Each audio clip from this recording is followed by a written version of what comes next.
मेरा नाम है अर्शमिता शाह। मैं कक्षा 5 की छात्र हूँ।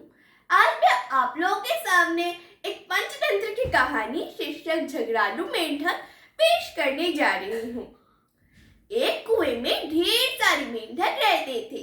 उनके राजा का नाम था गणवत। गणवत बहुत ही झगड़ालू स्वभाव का था। एक दिन उसने अपने पास के पड़ोसी मेंढक राजा से खूब लड़ाई की। दोनों में जम कर तू मैं हुई।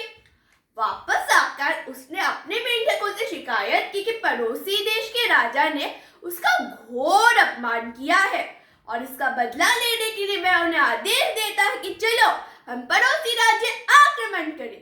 परंतु सबको पता था कि झगड़ा गणवत ने ही शुरू किया था।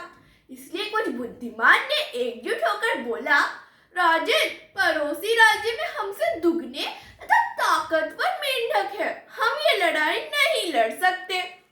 यह सुनते ही गणवत तिल मिला गया।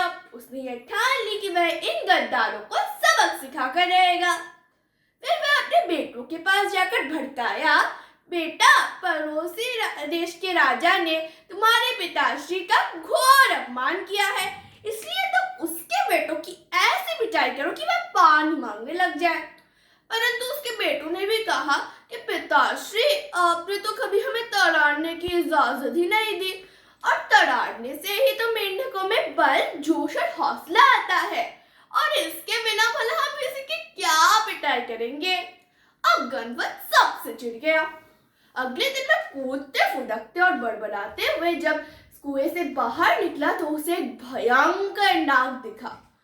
उसने सोचा कि जब अपने ही दुश्मन बन जाते हैं तब दुश्मनों को ही दोस्त बना लेना चाहिए और वह सांप के बिल में जाकर उससे दोस्ती का प्रस्ताव देते हुए बोला कि वह उसे ढेर सारे मेंढक खिलाएगा। सांप ने उसकी दोस्ती का प्रस्ताव स्वीकार कर लिया क्योंकि इसमें तो उसका लाभ ही लाभ था। कुछ हफ्ते बीते और पड़ोसी कुएं तथा उसके कुएं के सारे मेंढक अभी नाग के पेट में थे। अब सिर्फ गणवत और उसका परिवार ही बचा था। गणवत ने उसके परिवार तक को उस नाग के पेट में डाल दिया और फिर वह उसके हाथ जोड़कर विनती करने लगा कि नाग भाई, अब तो सिर्फ मैं बचा हूँ, तुम्हारा दोस्त गणवत। तू कौन सा मेरा मामा लगता है। और यह कहते हुए नाग ने गणवत को खा लिया। तो दोस्तों, इससे हमें यह सीख मिलती है कि जो अपनों से ही बदला लेने के लिए शत्रु से हाथ मिलाए उसका अंत निश्चित है। धन्यवाद।